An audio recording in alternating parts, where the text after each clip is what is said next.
This is the incredible story of a man who went from being a night janitor at McDonald's to beating the greedy casino system by playing its own game. Imagine cleaning toilets one day and gambling for millions of dollars in Las Vegas and Monte Carlo the next, only to end up blacklisted and on the run. All before he turned 27. Such was the life of Bill Benter. Against all odds, time and time again he beat the house and made fools of them. His partner left him and nearly bankrupted him, but he refused to give up. In disguise, he played blackjack in Atlantic City before flying to Hong Kong to prove a point. What are the odds of winning $118 billion without ever intending to cash out? Join me as I meet the most successful gambler you've probably never heard of. Not only did he win the largest prize in horse racing history, he also beat the system to the tune of over $1 billion. Benter's story begins in a corner of Pittsburgh called Pleasant Hills. He was never a mediocre student. He worked hard in high school and then dove headfirst into physics in college. Thanks to his liberal parents, he had some pretty adventurous vacations. He hitchhiked across Europe, sailed through Egypt, and drove across Russia. In 1979, at just 22 years old, he decided to tour the United States. He hopped on a Greyhound bus and headed straight to Las Vegas, ready to play cards and roll dice. Bill Benter certainly showed great mathematical talent at a young age, but his sudden entry into the world of gambling came when he stumbled upon the book Beat the Dealer by mathematics professor Ed Thorpe, a pioneer in card counting. Fascinated by the idea, Benter set out to master Thorpe's techniques, and thus began his journey into the world of blackjack strategy and counting. The trick to card counting is to keep track of the high cards that come up and to bet big when favorable cards are likely to come up. It's not easy. It requires a lot of focus and hundreds of hands played to turn a small advantage into real profits, but it's a strategy that pays off. With his newfound skills, Benter set his sights on Las Vegas. He had one goal: to beat the casinos. By applying Thorpe's method, he realized he could count cards and turn the odds in his favor, as long as he also applied basic strategy. He had found his calling. It was 1980, a turning point in his life. It all began with a simple job application: cleaning nights at a McDonald's. What he didn't know was that destiny had something much bigger in store for him. Through some friends, he met a man who would change his life. Alan Woods, the leader of a team of professional blackjack players who were in Las Vegas. Woods, a middle-aged man with graying hair and cold blue eyes, had been an insurance broker and a family man, but he left that life because he realized it wasn't for him. Instead, he embraced the life of a globe-trotting professional gambler. The two men clicked right from the start. Woods regaled him with audacious stories, like the time he slipped through airport security in Manila with $10,000 hidden in his underwear. But what really captivated Benter was Woods's disciplined approach to card counting, teamwork, shared banking, and fair sharing of winnings. This reduced the risk of losing everything in a losing streak and also strengthened camaraderie in a job that is inherently solitary. All of this had a profound impact on Bent, who jumped on board. Within a few weeks, he was a fixture. When Benter met Woods, he already knew that card counting was risky. But Woods's stories, coupled with his own intelligence, won him over. Within 6 weeks, he was playing blackjack in Monte Carlo, surrounded by tuxedoed waiters in an environment that made him feel like James Bond himself, and his income skyrocketed. He eventually earned $80,000 a year, which today is equivalent to about $250,000. For Benter, college was a thing of the past by this point. Amidst the card-counting craze, rumors began to circulate. Benter wasn't just a one-act trickster. Legend has it that while in Las Vegas, he came up with a way to beat the roulette wheel. He would calculate the speed of the ball just as it hit the wheel. Supposedly, if you memorized the equation, tracked the ball's starting point, and ran the calculations in your head at lightning speed, you could predict where it would land. While much of this is speculation, it could very well have happened, especially considering what he did next. Amidst the neon lights and the clink of slot machines, Benter explored Western and Cortez casinos, testing scientific principles in real-world settings. Despite all the strategizing and scheming, Benter and his crew formed a sort of nerdy brotherhood. They shared stories about evading casino security and the suspicious eyes of the pit bosses. They lived as if they were still in college, only now in the suburbs of Las Vegas. Unlike many hardcore gamblers, they remained lucid. They had a strict no drinking on duty policy. But when they drank after hours, it was mostly to cope with the constant stress of casino life. Because, yes, casino life was tough. The pit bosses, burly men with necks like bowling balls, kept watch over every corner. If they suspected someone was up to no good, they would be thrown out or, worse, taken to a back room for questioning. Rumors swirled of card counters being beaten or drugged. Benter, however, emerged unscathed. He was smarter than the rest.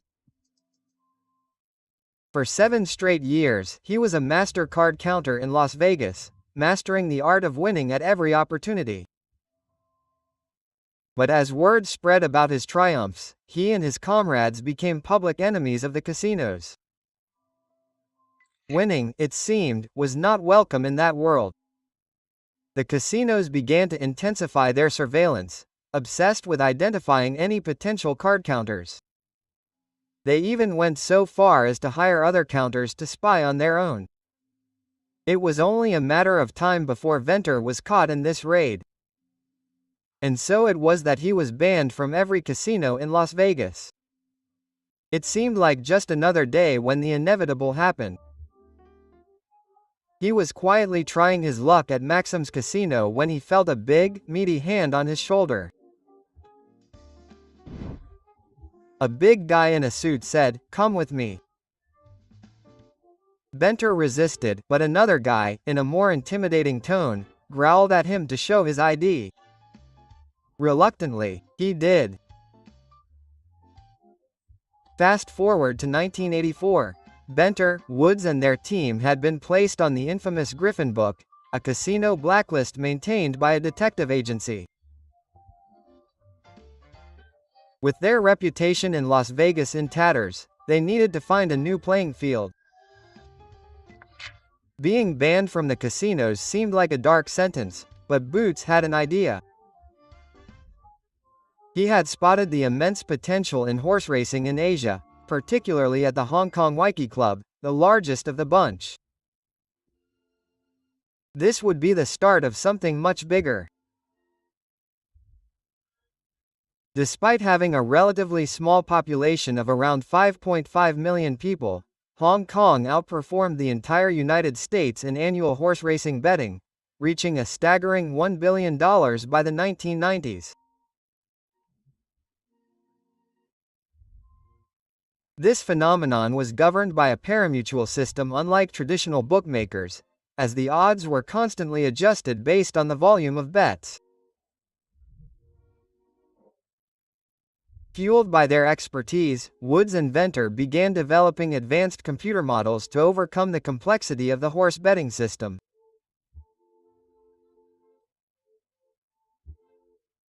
Venter threw himself into statistical analysis and programming, teaching himself advanced statistics and honing his skills on the era's early personal computers.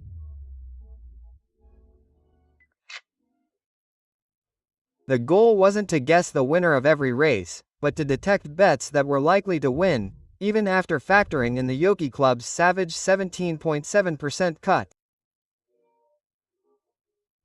They first arrived in Hong Kong in 1985 with a bank of IBM computers. They rented a modest apartment to set up their operation. Shortly afterward, Venter and Woods had their first major breakup. Although they would later work together again, it was a sign of trouble to come.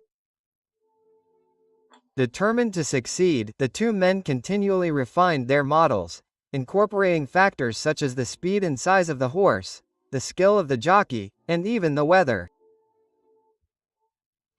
By the early 1990s, their operation had become something sophisticated and data-driven, much like a hedge fund. They had a diverse team, consultants, players, programmers, and mathematicians.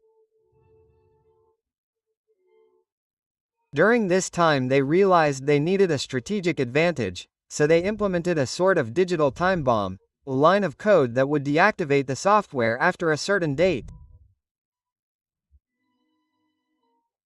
In their quest, the math was clear: they had found an edge in the world of horse racing betting. They applied the model to scale with their computers and it seemed foolproof. However, going from theoretical success to practice was grueling.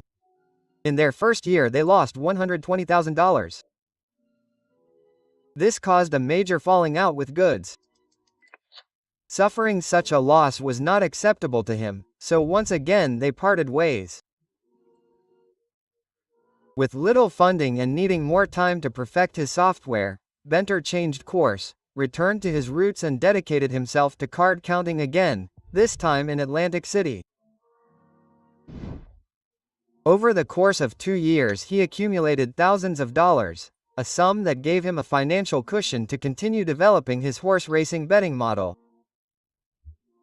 He did not let setbacks deter him. He refused to let the house beat him. Despite extensive research, mathematical models, and analysis of thousands of races, Venter came to 2 conclusions about why he initially failed.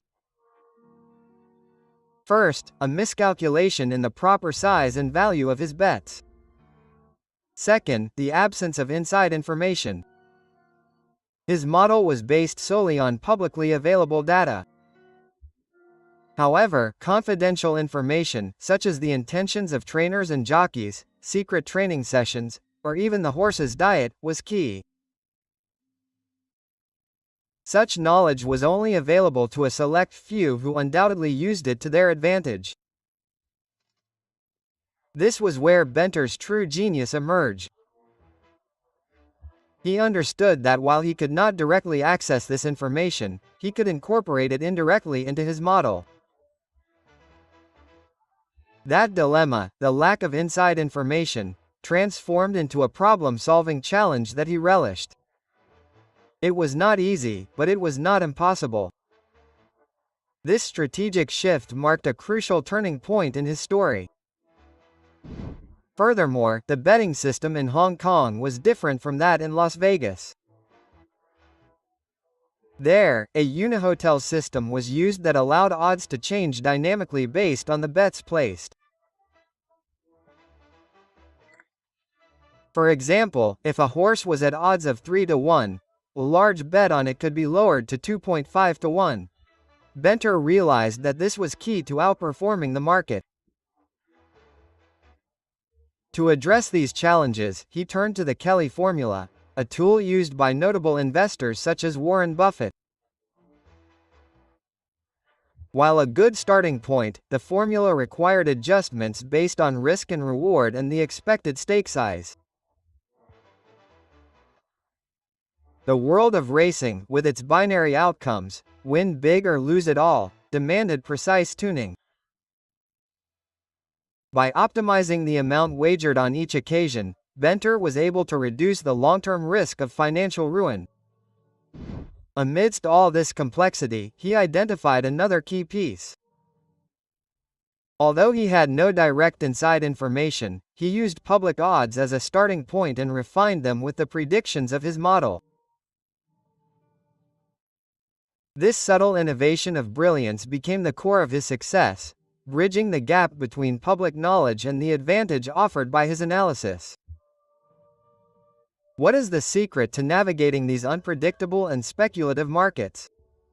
I believe it is a combination of sound theoretical analysis and empirical, data-driven research. You have to roll up your sleeves and build large, rich datasets to really test and refine your models in real-world situations. The combination of these two skills is the secret to most successful efforts. And so, 2 years after his first failure, in 1988, Benter returned to Hong Kong with a renewed strategy. The next few years were a complete success, earning millions collectively. Benter's operation, which began with a model based on 8 variables per horse, transformed into a sophisticated system analyzing over 120 variables. It was a new day in Hong Kong. The British, who had ruled the city for 156 years, were leaving and the Chinese were taking control. By the late 1990s, Benter found himself in a tangle of problems. The impending handover of Hong Kong to China in 1997, coupled with increasing scrutiny from tax authorities, made his operation a dangerous place. Investigations suggested that his organization was being run like a business, and there were concerns that he would have to pay back taxes. Still, his commitment did not waver, it persisted. The new millennium brought more challenges. The Yoki Club had some of its privileges revoked. The government had its sights set on him. A Westerner draining millions from public funds through gambling, something they were not going to stand for much longer. With all this, Benter found himself at a crossroads. He had to retire and move, or submit to the Chinese authorities and pay a huge sum in taxes on his accumulated winnings. Furthermore, the gambling community with which he had shared so much began to drift apart. Meanwhile, Benter began making anonymous donations to organizations such as the Rotary Club. This gesture, coupled with his current dilemma, would lead him to make the most epic decision of his career. By 2001, his betting algorithm was working with over 130 variables and achieving pinpoint accuracy.